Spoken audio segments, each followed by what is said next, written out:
BJP സംസ്ഥാന അധ്യക്ഷൻ K Surendran നയിക്കുന്ന പദയാത്ര ഇടുക്കി ജില്ലയിൽ പര്യടനം പൂർത്തിയാക്കി. പദയാത്ര മുൻ കേന്ദ്രമന്ത്രി പൊൻ രാധാകൃഷ്ണൻ ഉദ്ഘാടനം ചെയ്തു. ബിജെപി ഭരണം വന്നാൽ മാത്രമേ കേരളത്തിന് മോചനം ലഭിക്കുകയുള്ളൂവെന്ന് പൊൻ രാധാകൃഷ്ണൻ പറഞ്ഞു. തൊടുപുഴ നഗരത്തെ ആവേശം കൊള്ളിച്ചായിരുന്നു NDA ചെയർമാനും ജാഥ ക്യാപ്റ്റനുമായ കെ സുരേന്ദ്രന്റെ പദയാത്ര. പ്രതിപുരുഷൻ കെ സുരേന്ദ്രൻ നയിക്കുന്ന കേരള പദയാത്ര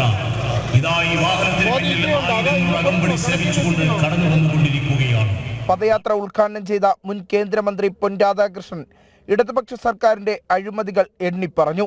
കേരളത്തിന് മോചനം ലഭിക്കണമെങ്കിൽ BJP ഭരണം കേരളത്തിൽ അനിവാര്യമെന്നും അദ്ദേഹം വ്യക്തമാക്കി.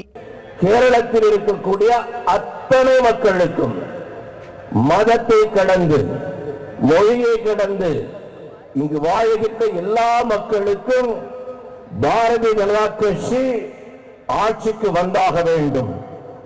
மூன்றாவது முறையாக நரேந்திர மோடியுடைய ஆட்சி மத்தியிலே வந்தால்தான் இந்த കേരളത്തിற்கு വിടിവാളും கிடைக்கும் என்கிற நம்பிக்கை வந்திருக்கின்றது.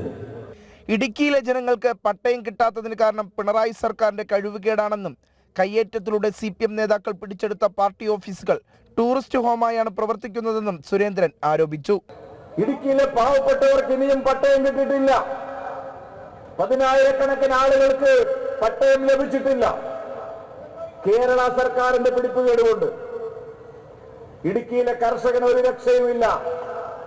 കേരള സർക്കാരിന്റെ പിടിപ്പുകേടുകൊണ്ട്. പക്ഷെ കൈയേറ്റക്കാർക്ക് ഇവിടെ എല്ലാ സൗകര്യങ്ങളും ഉണ്ട്.